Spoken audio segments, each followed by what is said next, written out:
নমস্কার। আমাদের বাঙালিদের ১২ মাসে ১৩ পার্বণ। একের পর এক পার্বণ লেগেই আছে। এর সঙ্গে পাল্লা দিয়ে আছে আমাদের গ্যাসের রোগ। আমাদের ঘরে বাইরে সর্বত্র আমরা শুনতে পাই প্রবল গ্যাস। যদিও বিশ্বে গ্যাসের সংকট, কিন্তু বাঙালির পেটে কিন্তু গ্যাসের সংকট কমেনি।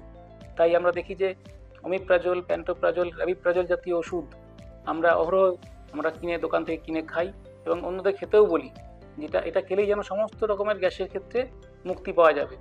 আমরা অনেক রোগী পাই যারা দিনের পর দিন, বছরের পর বছর লাগাতার এই ওষুধগুলো খেয়ে যাচ্ছেন। কিন্তু আপনারা কি জানেন যে এই ওষুধগুলো লাগাতার খেয়ে গেলে কি সমস্যা হতে পারে? শুনুন, এই ওষুধ লাগাতার খেয়ে গেলে গ্যাস, অ্যাসিডিটি যেমন খানিকটা কমে, কিন্তু এই পার্শ্ব প্রতিক্রিয়াতে অনেকগুলো ইম্পর্টেন্ট ভিটামিন এবং ক্যালসিয়াম শরীরে অ্যাবজর্পশন কমে যায়। যেমন আয়রনের অ্যাবজর্পশন কমে যায়, ক্যালসিয়াম কমে যাওয়ার ফলে হাড়ের দুর্বলতা হতে পারে, ম্যাগনেসিয়াম কমে যেতে পারে, পেটের মধ্যে জীবাণু বেড়ে যেতে পারে, যেখান থেকে শরীরের বিভিন্ন অংশে ইনফেকশন হতে পারে, এবং লং টার্ম এই ধরনের ওষুধ খেতে থাকলে কিন্তু অনেক সময় কিডনির সমস্যাও ডেভেলপ করতে পারে। তাই আপনাদের বলি যে বিনা প্রয়োজনে দিনের পর দিন অমিপ্রাজল, প্যান্টোপ্রাজল জাতীয় ওষুধপত্র খাবেন না। যখন খাবেন চিকিৎসকের পরামর্শ অনুযায়ী শর্টেস্ট পসিবল ডিউরেশন এবং লোয়েস্ট পসিবল ডোজে খাবেন।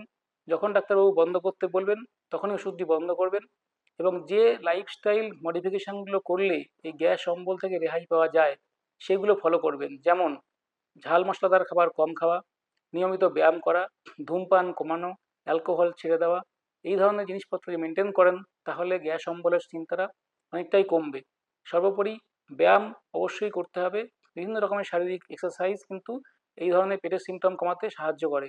ফলে এই ওষুধ অনর্থক লাগাতার খেয়ে গিয়ে নিজের শরীরের ভবিষ্যতের ক্ষতি ডেকে আনবেন না।